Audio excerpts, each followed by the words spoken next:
Estamos aprendiendo a resolver conflictos, aprendiendo a comunicarnos mejor. El tema de hoy es la comunicación en el conflicto. Vamos a aprender hoy a seguir poniendo pausas y bajar la intensidad de la escalada emocional. El conflicto, hermano, como hemos visto en el matrimonio, no es una señal de que el amor se ha ido, sino de que dos personas imperfectas estamos luchando por la unidad en la santidad. El conflicto es la prueba de fuego donde la caridad debe prevalecer sobre nuestro ego. Y la Iglesia nos enseña que después del pecado original, las relaciones humanas quedaron marcadas por la dominación y la discordia.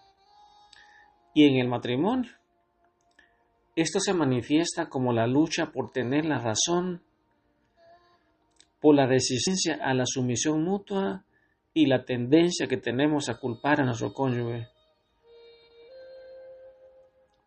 El sacramento, hermano, nos da a nosotros la gracia, el sacramento del matrimonio nos da la gracia para revertir esta tendencia que tenemos ahí como consecuencia del pecado original y sustituimos la dominación por el servicio y sustituimos la discordia por la búsqueda de la paz.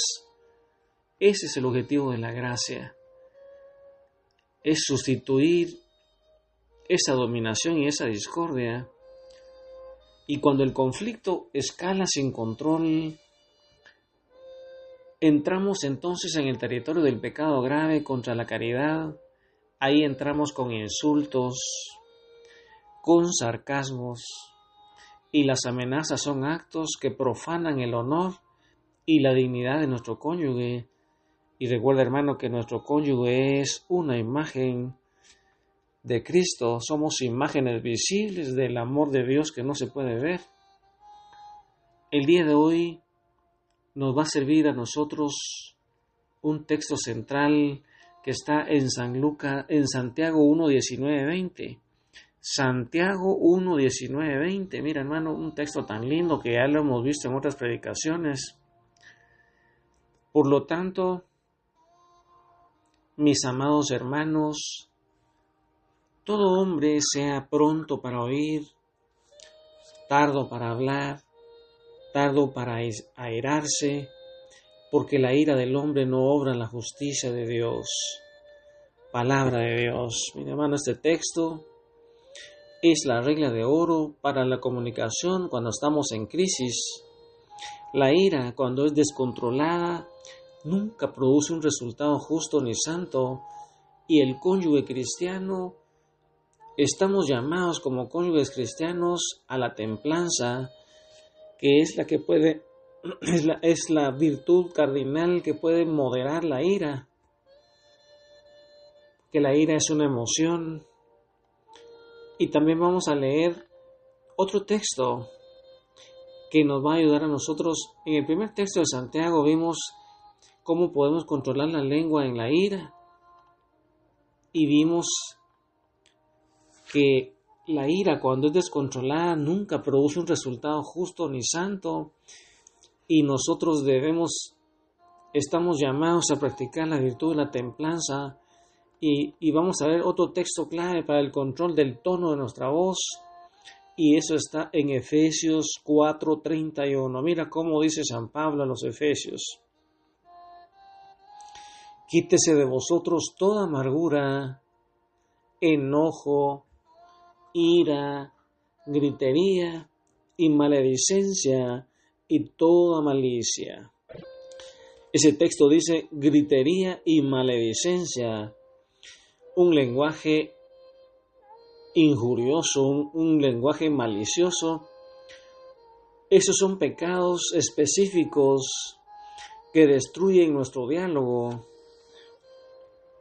Y la comunicación en el conflicto no debe enfocarse en desahogarnos, sino en expresar la herida, pero con control, siempre buscando la edificación de nuestro cónyuge.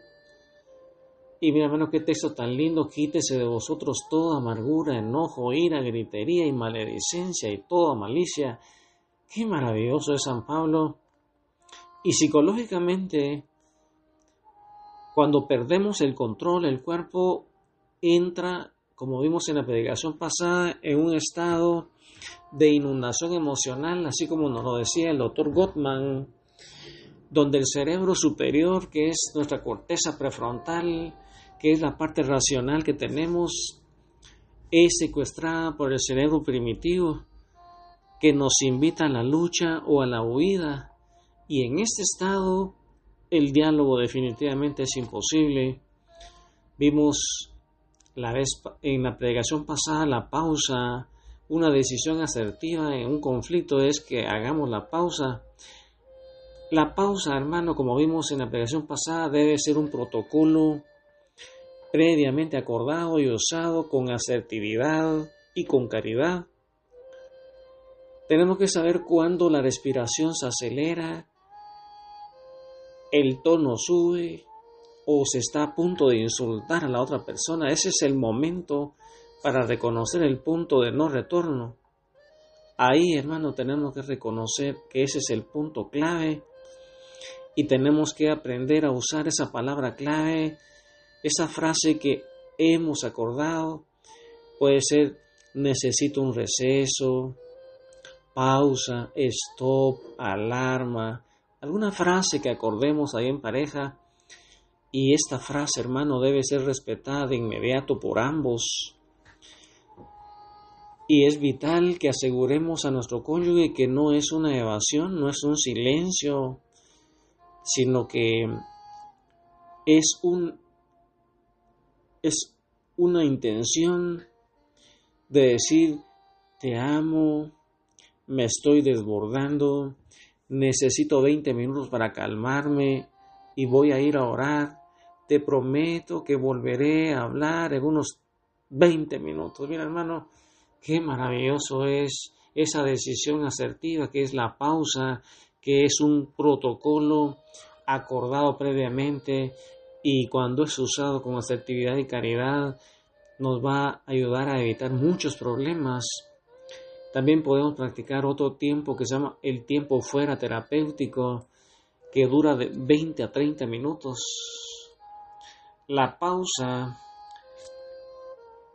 debe ser usada para reducir esa activación fisiológica, y no es para rumiar la ofensa, no es para estar pensando qué argumento le vamos a decir a nuestra pareja, no es para rumiar y estar pensando en el problema, no es para rumiar la ofensa ni planear la defensa,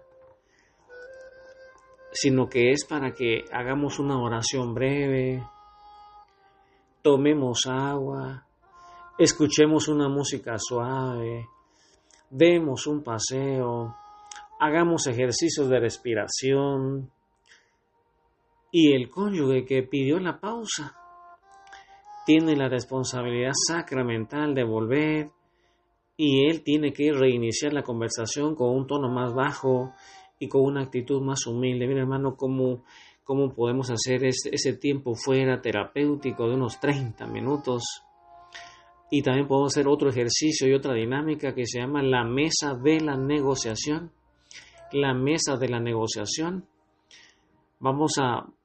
En el ejercicio individual vamos a ver uno que se llama el mapa de los disparadores. Cada cónyuge en privado debe de identificar cuál es el punto gatillo, el punto trigger o el disparador. Tiene que preguntarse qué palabras, tonos o frases de mi cónyuge me hacen sentir atacado y me llevan a la ira inmediata. Por ejemplo, puede ser que el gatillo sea: tú nunca me escuchas, tú nunca me haces caso, tú nunca me dices cosas lindas, eres igual que tu padre, eres igual que tu madre. Esos son los puntos gatillo, los puntos disparadores o los puntos trigger.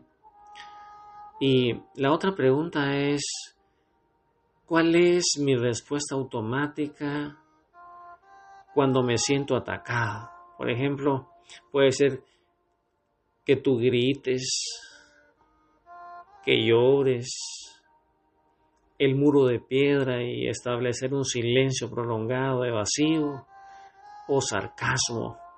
¿Cuál es tu reacción destructiva, hermano? ¿Cuál es tu respuesta automática cuando te sientes atacado? Y el diálogo posterior es compartir esta información, todo esto que hemos escrito. El diálogo no es para cambiar a nuestro cónyuge, sino para darle una guía de navegación para evitar herir intencionalmente. Mira, hermano, qué maravilloso ese ejercicio que se llama el mapa de los disparadores, el aprender a conocer cuál es ese punto gatillo. Y hay otra dinámica que se hace en pareja que se llama la técnica de la inversión.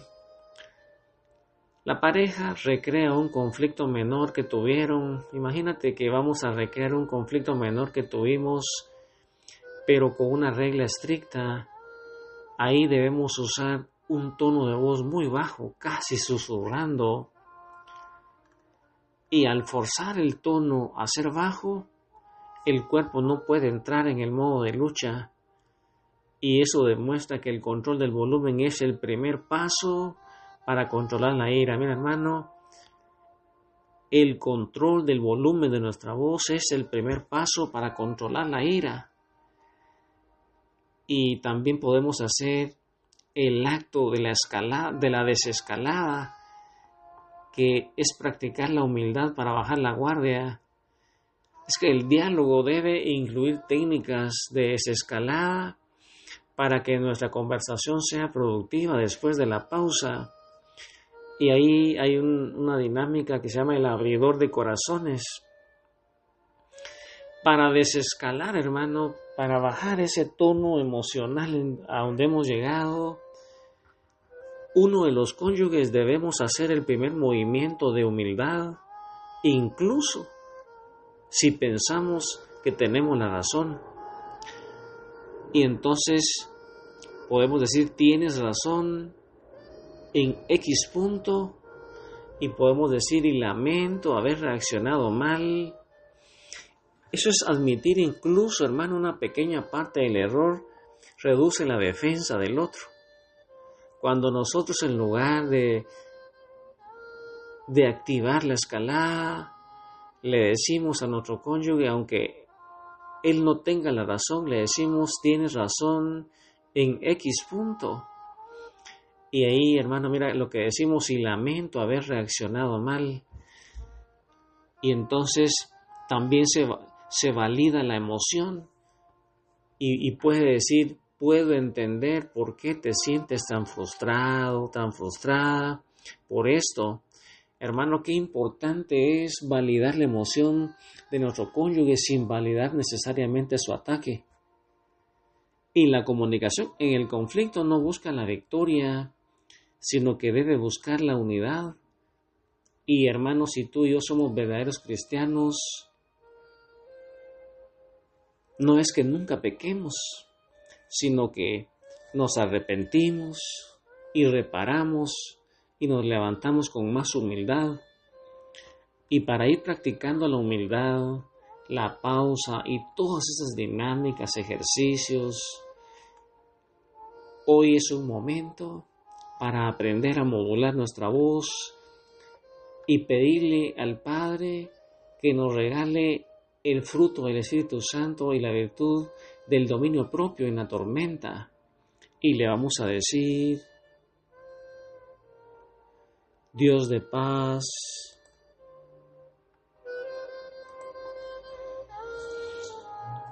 te rogamos que nos vistas con el don de la templanza en los momentos de tormenta. Cuando la ira quiera dominar nuestra lengua, recuerda que tu justicia no se obra con la ira del hombre.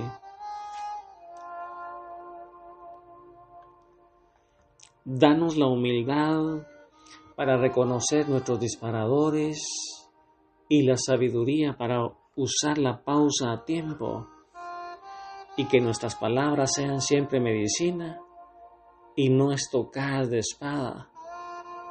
Fortalece la promesa de nuestro matrimonio para que incluso en el desacuerdo busquemos el camino de la reconciliación y el camino de la unidad. Todo esto te lo pedimos, Padre, en el nombre de Jesús, que vive y reina contigo en la unidad del Espíritu Santo y es Dios por los siglos de los siglos. Amén. Y ahí, hermano, aprendiendo estas técnicas de comunicación, aprendiendo a bajar nuestro tono, aprendiendo a validar la emoción de nuestro cónyuge, aprendiendo que aunque nuestra pareja no tenga la razón, tenemos que admitir nuestra responsabilidad y lamentar haber reaccionado de otra forma, practicando la humildad, controlando el volumen de nuestra voz para apaciguar la ira, casi susurrando, identificando nuestros disparadores, esas palabras, tonos o frases que nos hacen sentir atacados. Hoy es un momento,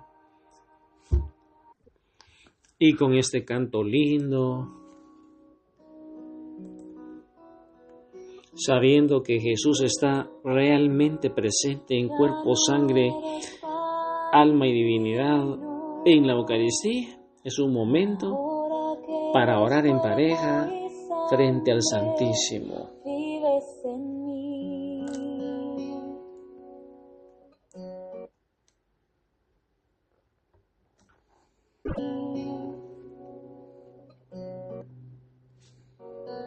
De rodillas yo caigo al contemplar tu bondad. ¿Cómo no te voy a adorar? Mientras te pierdes en mis labios, tu gracia va inundando todo mi corazón. Por esa paz que llena de alegría mi ser, ¿cómo no te voy a adorar? Señor Jesús,